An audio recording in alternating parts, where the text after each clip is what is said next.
আজকালকার দিনে আমরা বেশিরভাগ মানুষই কিন্তু মোবাইল ফটোগ্রাফার, বিশেষ করে আমাদের মতো কন্টেন্ট ক্রিয়েটার যারা আছেন বা যারা সিনেমাটোগ্রাফি এই আইফোন দিয়ে শ্যুট করেন, তাদের জন্য একটা বিশেষ প্রোডাক্ট কিন্তু আজকে আমাদের হাতে এসেছে। আর সেটা হচ্ছে নিসির তরফ থেকে এই আইফোন ক্যামেরা লেন্স কিট। আজকে আমরা এই প্রোডাক্টটাকে টেস্ট করব। খুবই ইন্টারেস্টিং লেগেছে, বিশেষ করে যারা আইফোন ইউজ করছেন তাদের ভিডিওগ্রাফিকে আরও ক্রিয়েটিভ লুক দিতে না এই লেন্স কিটটা অসাধারণ কাজ করছে। সমস্তটা আজকে টেস্ট করব। তাহলে চলুন কথা না বাড়িয়ে ফটোগ্রাফি লাভারদের সাথে এই কিট কেমনভাবে কাজ করছে সেটা দেখে নিই। এটা হচ্ছে নিসির ক্যামেরা লেন্স কিট। তো প্রথমে আনবক্সিংটা সেরে নেওয়া যাক, তারপরে এর ভেতর থেকে কি সাব ব্যাং বেরোচ্ছে সেগুলো দেখে নেব। প্রথমেই আমরা এই প্যাকিংটা খুলে নিলাম। ও মাই গড, এখানে একটা নিসির প্যাকিং রয়েছে। এটা একটা জাস্ট রাগেড বক্স।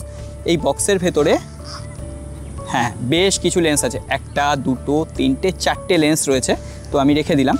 আর এটা রয়েছে একটা লেন্স কভার, অর্থাৎ এটা দিয়েই কিন্তু আমার মোবাইলের সাথে এটা কানেক্ট করতে হবে। তো সমস্তটা দেখাচ্ছি। এরপরে রয়েছে একটা ইউজার ম্যানুয়াল, কিভাবে এটাকে আপনি হোল্ড করবেন, কিভাবে লেন্সগুলোকে ব্যবহার করবেন সেটার জন্য। আর বক্সে কিচ্ছু নেই। আমার হাতে রয়েছে আইফোন 12 মিনি। আইফোন 12 মিনি দিয়ে আজকে আমরা নিসির এই লেন্স কিটটাকে টেস্ট করব। প্রথমত আমি কভারটা লাগিয়ে নিয়েছি। কভারের ওপর দিয়ে দেখব এই মোবাইল হোল্ডারটা কাজ করে কিনা। এইটার উপরেই কিন্তু লেন্সটা কানেক্ট হবে। জাস্ট এটাকে এইভাবে গুজে দিতে হবে।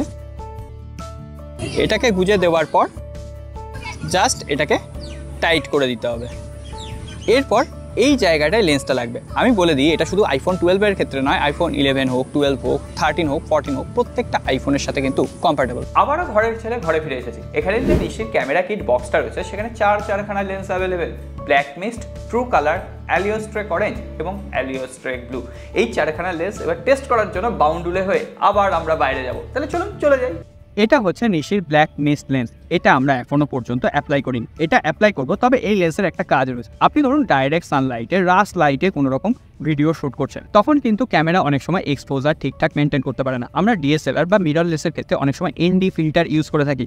এটা সেই এনডি ফিল্টারে কাজ করবে। এখনো পর্যন্ত অ্যাপ্লাই করিনি, এবার অ্যাপ্লাই করলে দেখে নিন যে কতটা এখানে সিনেমেটিক লুকে চেঞ্জ আসছে। এখন ব্ল্যাক মিস্ট লেন্সটা কিন্তু অ্যাপ্লাই করা আছে। অ্যাপ্লাই করার পর দেখুন এক্সপোজারটা কতটা মেনটেন হয়ে গেছে। আমি একদম ডাইরেক্ট সানলাইটে রয়েছি, এনডি ফিল্টারের মতো এটা কাজ করছে। এক্সপোজার পেছনের দিকে, ডান দিক বাঁ দিকে এগুলো একদম অ্যাডজাস্ট করে একটা সিনেমেটিক লুক দেবে। এরপর যদি আপনি কালার গ্রেডিং করতে পারেন না, পুরো মাস্ট হয়ে যাবে।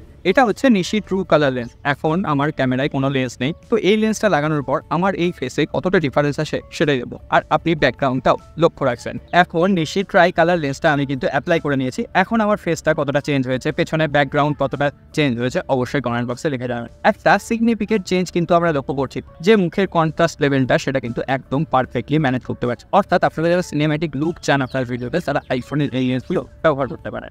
এবারে আমার হাতে রয়েছে অ্যালিওস্ট্রেক অরেঞ্জ লেন্সটা, কিন্তু এখন কোনো রকম লেন্স অ্যাপ্লাই নেই। এই অরেঞ্জ লেন্সটা অ্যাপ্লাই করার পর আমার স্কিন কতটা অ্যালগোরিদম চেঞ্জ হলো সেটা দেখে নেব।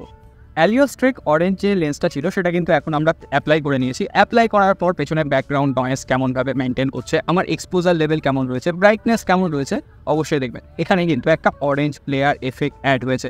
এই অরেঞ্জ ফ্লেয়ার এফেক্টটা না সিনেম্যাটিক মোডের জন্য অনেকটা হেল্প করে। তো এই ধরনের সিনেম্যাটিক লুক অ্যাচিভ করা যায় আইফোন থেকে।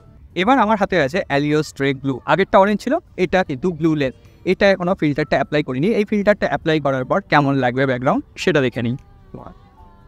এবারে অ্যালিওস্ট্রেক ব্লু লেন্সটা কিন্তু আমি অ্যাপ্লাই করে নিয়েছি। অ্যাপ্লাই করার পর আপনারা সিনেম্যাটিক লুকে কতটা চেঞ্জ পাচ্ছেন সেটা একটা আন্দাজ করতে পারছেন। আমার পেছনের থেকে সূর্য কেমনভাবে দেখুন সেখানে এক্সপোজারটা মেনটেন করে নিয়েছে, আর সিনেম্যাটিক লুকগুলো অসাধারণ দেখতে লাগছে। দেখা যাক এডিটিংয়ের সময় আমরা আরোভাবে বুঝতে পারবো। সারাদিন অনেক ঝক্কি ঝামেলা গেল, অনেক ফটোশ্যুট হলো, এমনকি বেশ কিছু সিনেম্যাটিক ভিডিও আমি কিন্তু ক্রিয়েট করার চেষ্টা করেছি। আমি এখানে যে ভিডিওটা আজকে শ্যুট করেছি সম্পূর্ণ কিন্তু মোবাইল দিয়ে, আর যে সিনেম্যাটিক ভিডিওটা আমি করেছি সেটা কিন্তু এই লেন্সগুলো ব্যবহার করে। এইগুলো কেমন দেখতে লাগছে অবশ্যই কমেন্ট বক্সে লিখে জানান। আর আমি এই নিসির প্রোডাক্টের লিঙ্ক ডেসক্রিপশন বক্সে দিয়ে দেবো। আপনারা যারা ফটোগ্রাফি লাভার, বিশেষ করে আইফোনে ফটোগ্রাফি করতে ভালোবাসেন, সিনেম্যাটিক লুক বা অনেকে এখন শর্ট ফিল্মের উপর কাজ করেন, তাদের জন্য এই ধরনের লেন্স কিন্তু একটা হেল্পফুল জিনিস হতে পারে।